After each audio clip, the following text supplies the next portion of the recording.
PV Anwar MLA-ക്കെതിരെ Kottayam സ്വദേശിയുടെ പരാതിയിൽ police കേസെടുത്തു. ഉന്നത ഉദ്യോഗസ്ഥരുടെ ഫോൺ ചോർത്തി സമൂഹത്തിൽ സ്പർദ്ധ വളർത്തിയെന്ന പരാതിയിലാണ് പോലീസ് കേസെടുത്തത്. കോട്ടയം നെടുങ്കുന്നം സ്വദേശി തോമസ് പീലിയാനിക്കലാണ് പരാതി നൽകിയത്. പരാതി സ്വീകരിച്ച കോട്ടയം കറുകച്ചാൽ പോലീസാണ് PV അൻവറിനെ പ്രതിയാക്കി കേസ് രജിസ്റ്റർ ചെയ്തത്. അൻവറിന്റെ വെളിപ്പെടുത്തൽ മറ്റുള്ളവരുടെ സ്വകാര്യത ലംഘനമെന്നാണ് പരാതി. ഇന്ത്യൻ ടെലികമ്മ്യൂണിക്കേഷൻ നിയമപ്രകാരമാണ് പോലീസ് കേസെടുത്തത്. പോലീസ് ഉദ്യോഗസ്ഥരുടെ ഉൾപ്പെടെ ഫോൺ ചോർത്തിയ സംഭവം ഗൗരവമേറിയ വിഷയമാണെന്നും സംഭവത്തിൽ റിപ്പോർട്ട് ചെയ്തിട്ടുണ്ടെന്നും ഗവർണർ ആരിഫ് മുഹമ്മദ് ഖാൻ നേരത്തെ വ്യക്തമാക്കിയിരുന്നു. PV അൻവർ പൊതുപ്രവർത്തന നിലയിൽ ചെയ്യാൻ പാടില്ലാത്ത കാര്യമാണ് ചെയ്തതെന്ന് പരാതിക്കാരനായ തോമസ് പീലിയാനിക്കൽ പറഞ്ഞു.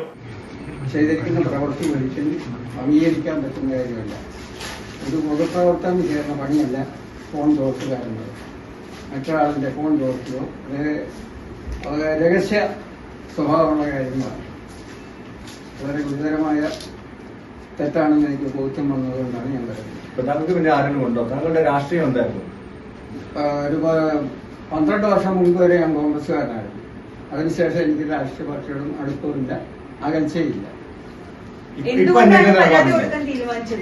പരാതികളെ ഒരു പൊതുപ്രവർത്തനം എന്നുള്ള നിലയിൽ മാന്യതയുള്ള ഒരു പെരുമാറ്റമാണ് ചെയ്തിരിക്കുന്നത്. രഹസ്യം ചോർത്താനുള്ള അധികാരം അദ്ദേഹത്തിനില്ല. ആരുടെ നിർദ്ദേശപ്രകാരമല്ല പരാതി നൽകിയതെന്നും അദ്ദേഹം കോട്ടയത്ത് വ്യക്തമാക്കി.